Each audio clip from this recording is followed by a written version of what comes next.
Hello दोस्तों, हमारे YouTube channel Bandevi study में आपका स्वागत है। आज हम आपको विटामिन से संबंधित टोटल 40 प्रश्नों को लेकर आया हूं, जो PYQ और MCQ फॉर्मेट में होने वाले हैं। तो आप हमारे वीडियो में लास्ट तक ज़रूर बने रहिए। अगर आप हमारे चैनल पर पहली बार आए हैं तो हमारे चैनल को सब्सक्राइब कर लीजिए, क्योंकि मैं आपका जो भविष्य में होने वाली एग्ज़ाम है उनसे संबंधित सभी विटामिन के 40 प्रश्नों को लेकर आया हूं। तो आप हमारे वीडियो में लास्ट तक ज़रूर बने रहिए। मैं इस वीडियो में केवल आपको क्वेश्चन पढ़ूंगा और आंसर का ट्रिक कर दूंगा। अगर आपको लगेगा कि मैं क्वेश्चन का आंसर जल्दी जल्दी बता रहा हूं, तो आप हमारे वीडियो को क्लोज करके या फिर दोबारा भी देख सकते हैं। तो चलिए स्टार्ट करते हैं। यह वीडियो यूट्यूब पर ही पड़ी रहेगी। आप लोग जब चाहें तब हमारे वीडियो को देख सकते हैं। अगर आपको हो सकता है तो यह नोट भी कर सकते हैं। सबसे पहले मैं आपको बताना चाहूँगा कि जो जल में घुलनशील विटामिन है वह BC है। इसको आप अच्छे से शुरू में ही याद कर लीजिए। और वसा में घुलनशील विटामिन ADEK और डेक, यह वसा में घुलनशील विटामिन है। और यह जो है यह जल में घुलनशील विटामिन है। इसको आप अच्छे से याद कर लीजिए। तो चलिए स्टार्ट करते हैं। प्रश्न संख्या 1, सबसे पहले किस विटामिन की खोज की गई थी? तो जो सबसे पहले वह विटामिन B की खोज की गई थी। इस प्रश्न का उत्तर ऑप्शन B होगा। विटामिन B की कमी से बेरी रोग होता है। इसको आप अच्छे से ध्यान में रख लीजिए। प्रश्न संख्या 2, विटामिन A की कमी से कौन सा रोग होता है? तो विटामिन A की कमी से रतौंधी नामक रोग होता है। विटामिन A गाजर में प्रयुक्त मात्रा में पाया जाता है। तो यह जो रतौंधी है इसको रातांधापन भी कहा जाता है। Option B। प्रश्न संख्या 3, विटामिन C का प्रमुख स्रोत कौन सा है? तो जो विटामिन C का प्रमुख स्रोत जो संतरा, नींबू यानी कि जो खट्टे फल हैं, यह विटामिन C के प्रमुख स्रोत हैं। Option B। प्रश्न संख्या 4, कौन सा विटामिन जल में घुलनशील नहीं है? तो मैं आपको शुरू में ही बता दिया हूँ। तो जल में घुलनशील विटामिन BC था और वसा में घुलनशील विटामिन ADEK। तो यह जो है कौन सा विटामिन जल में घुलनशील विटामिन नहीं है? तो इसमें लग रहा है कि क्वेश्चन एडिट करने में मिस्टेक हो गया है। और यह जो जल में घुलनशील विटामिन, यह मतलब इस क्वेश्चन का आंसर ऑप्शन C होगा। ये जो विटामिन D है यह सूर्य में सनशाइन विटामिन भी इसको कहा जाता है। और सूरज में यह प्रचुर मात्रा में विटामिन पाई जाती है।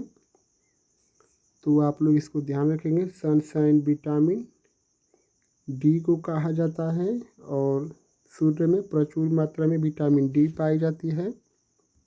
प्रश्न संख्या 5, विटामिन B12 में कौन सा तत्व पाया जाता है? जो विटामिन B12 है उसमें कोबाल्ट प्रचुर मात्रा में पाया जाता है। तो कोबाल्ट हमारा किस ऑप्शन में है? Option C। विटामिन B12 में कोबाल्ट प्रचुर मात्रा में पाया जाता है। प्रश्न संख्या 6, हड्डियों की मजबूती के लिए कौन सा विटामिन आवश्यक है? जो हड्डियों की मजबूती के लिए कौन सा विटामिन आवश्यक है? तो वह जो है विटामिन D, सनशाइन विटामिन भी इसे कहा जाता है। Option B। यह जो हड्डियों की मजबूती के लिए विटामिन D की आवश्यकता होती है। Option B। प्रश्न संख्या 7, शरीर में रक्त का थक्का जमाने में कौन सा विटामिन सहायक होता है? जो शरीर में थक्का बनाने के लिए विटामिन K का होना अनिवार्य है। तो हमारा K किस ऑप्शन में है? Option D। विटामिन K का होना शरीर में अनिवार्य है, जिससे रक्त का थक्का जमने में सहायक होता है। प्रश्न संख्या 8, स्कर्वी रोग किस विटामिन की कमी से होता है? तो यह जो खट्टे फलों की कमी से होता है। विटामिन सी का रासायनिक नाम एस्कॉर्बिक एसिड है और इससे स्कर्वी रोग होता है। तो विटामिन सी के इस ऑप्शन में ऑप्शन सी। प्रश्न संख्या 8 का उत्तर होगा ऑप्शन सी। स्कर्वी रोग विटामिन सी की कमी से होता है। प्रश्न संख्या 9, विटामिन ई को किस नाम से जाना जाता है? जो विटामिन ई है उसको किस नाम से जाना जाता है? तो वह टोकोफेरॉल के नाम से जाना जाता है। जो विटामिन ई है उसको टोकोफेरॉल के नाम से जाना जाता है। तो यह हमारा किस ऑप्शन में है? टोकोफेरॉल। तो टोकोफेरॉल हमारा बी ऑप्शन में है और यह जो है यह विटामिन ए का रासायनिक नाम है। एस्कॉर्बिक एसिड विटामिन सी का नाम है। कैल्सीफेरॉल विटामिन डी का रासायनिक नाम है। यह आपके भविष्य में होने वाले एग्जाम में ज़रूर पूछे जाएंगे और इसमें भी मैं लेकर आया हूँ, तो आप लोग को इसका पता होना चाहिए। प्रश्न संख्या 10 को देखते हैं। विटामिन बी1 की कमी से कौन सा रोग होता है? विटामिन बी1 की कमी से बेरी रोग होता है। तो बेरी किस ऑप्शन में है? Option A. प्रश्न संख्या 10 का उत्तर होगा ऑप्शन ए। प्रश्न संख्या 11, रिकेटस रोग किस विटामिन की कमी से होता है? तो रिकेटस रोग जो है विटामिन डी की कमी से होता है। तो विटामिन डी किस ऑप्शन में है? इस प्रश्न का उत्तर ऑप्शन ए होगा विटामिन डी। रिकेटस रोग विटामिन डी की कमी से होता है। प्रश्न संख्या 12, विटामिन बी6 का अन्य नाम क्या है? तो जो विटामिन बी6 है उसका दूसरा नाम क्या है? तो वह पायरिडॉक्सिन है। तो पायरिडॉक्सिन किस ऑप्शन में है? ऑप्शन सी। विटामिन बी6 का दूसरा नाम पायरिडॉक्सिन है और विटामिन बी12 का रासायनिक नाम साइनोकार्बोलिन है। विटामिन बी1 का रासायनिक नाम थायमीन है। विटामिन ए का रासायनिक नाम रेटिनॉल है। इसको मैं आपको पहले बता चुका हूँ। प्रश्न संख्या 13, किस विटामिन को एंटी एजिंग विटामिन कहा जाता है? तो एंटी एजिंग विटामिन किस विटामिन को कहा जाता है? तो वह विटामिन ई को कहा जाता है। Option D. Anti ageing vitamin E को कहा जाता है। ऑप्शन डी इस प्रश्न का उत्तर होगा। प्रश्न संख्या 14, कौन सा विटामिन त्वचा और आँखों के लिए आवश्यक है? तो जो त्वचा और आँखों के लिए कौन सा विटामिन आवश्यक है? तो वह विटामिन ए आवश्यक है। प्रश्न संख्या 14 का उत्तर होगा ऑप्शन ए विटामिन ए। प्रश्न संख्या 15, पेलाग्रा रोग किस विटामिन की कमी से होता है? तो जो पेलाग्रा रोग है वह किस विटामिन की कमी से होता है? तो वह विटामिन बी3 की कमी के कारण होता है। इस प्रश्न का उत्तर ऑप्शन बी होगा। प्रश्न संख्या 16, कौन सा विटामिन धूप से प्राप्त होता है? तो मैं आपको बता चुका हूँ। विटामिन डी को सनशाइन विटामिन या धूप से विटामिन डी प्राप्त होती है। Option C. प्रश्न संख्या 17, कौन सा विटामिन एस्कॉर्बिक एसिड के नाम से जाना जाता है? तो मैं आपको अभी ऊपर वीडियो में बताया हूँ पहले क्वेश्चन में। तो विटामिन सी का नाम एस्कॉर्बिक एसिड है। Option C. प्रश्न संख्या 18, रक्ताल्पता एनीमिया किस विटामिन की कमी से होता है? तो जो एनीमिया रोग है या रक्ताल्पता किस विटामिन की कमी से होता है? तो वह जो है विटामिन बी12 की कमी के कारण एनीमिया रोग होता है और विटामिन बी12 में कोबाल्ट मुख्य भूमिका निभाता है। इस प्रश्न का उत्तर ऑप्शन बी होगा विटामिन बी12। प्रश्न संख्या 19, गर्भवती महिलाओं के लिए कौन सा विटामिन महत्वपूर्ण होता है? तो जो गर्भवती महिलाएं होती हैं उनको कौन सा विटामिन महत्वपूर्ण होता है? तो वह विटामिन सी। खट्टा उन लोग को खाने के लिए बोला जाता है, डॉक्टर भी उन लोग को खट्टों चीज़ों को खाने के लिए सलाह देता है। तो कौन से ऑप्शन में है? Vitamin B. तो बी ऑप्शन में विटामिन सी है। इस प्रश्न का उत्तर ऑप्शन बी होगा, विटामिन सी। प्रश्न संख्या 20, विटामिन के का प्रमुख कार्य क्या है? तो जो विटामिन के का प्रमुख कार्य है वह रक्त का थक्का बनाना है। तो थक्का विटामिन ए के कारण बनता है। इस प्रश्न का उत्तर ऑप्शन बी होगा, रक्त का थक्का जमाना। प्रश्न संख्या 21, कौन सा विटामिन तंत्रिका तंत्र नर्वस सिस्टम को स्वस्थ रखता है? तो वह कौन सा विटामिन है जो तंत्रिका तंत्र या नर्वस सिस्टम को स्वस्थ रखता है? तो वह जो है विटामिन B12। विटामिन B12 किस ऑप्शन में है? Option B, vitamin B12। प्रश्न संख्या 22, विटामिन B2 का अन्य नाम क्या है? तो यह जो ऊपर यह जो दिया है यह तो विटामिन B1 का रासायनिक नाम है।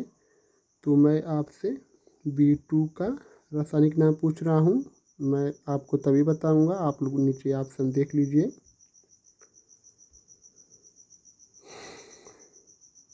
तो बी राइबोफ्लोविन, सी नियासिन, डी पाइरिडॉक्सिन। तो जो विटामिन कौन सा विटामिन था? विटामिन 2 का रासायनिक नाम राइबोफ्लेविन है। राइबोफ्लेविन ऑप्शन बी में है। प्रश्न संख्या 23, निम्न में से कौन सा विटामिन एंटीऑक्सीडेंट का कार्य करता है? जो एंटीऑक्सीडेंट का कार्य कौन सा विटामिन करता है? तो वह ए, सी, ई तीनों विटामिन एंटीऑक्सीडेंट का कार्य करती हैं। तो इस प्रश्न का उत्तर ऑप्शन डी होगा, उपरोक्त सभी। प्रश्न संख्या 24, विटामिन B12 मुख्य रूप से किस खाद्य स्रोत में पाया जाता है? तो जो विटामिन B12 में कोबाल्ट मुख्य भूमिका निभाता है और इसका जो दूसरा नाम है यह साइनोकाबलिन है। विटामिन B12 का दूसरा नाम साइनोकाबलिन है। इसको आप अच्छे से याद कर लीजिए। तो प्रश्न संख्या जो खाद्य स्रोत है विटामिन B12 का वह सब प्रमुख रूप से सब्जियां हैं, ऑप्शन बी। प्रश्न संख्या 24 का उत्तर होगा ऑप्शन बी, सब्जियां। प्रश्न संख्या 25, कौन सा विटामिन शरीर में कोलेजन निर्माण में सहायक होता है? तो कोलेजन निर्माण में कौन सा विटामिन सहायक होता है?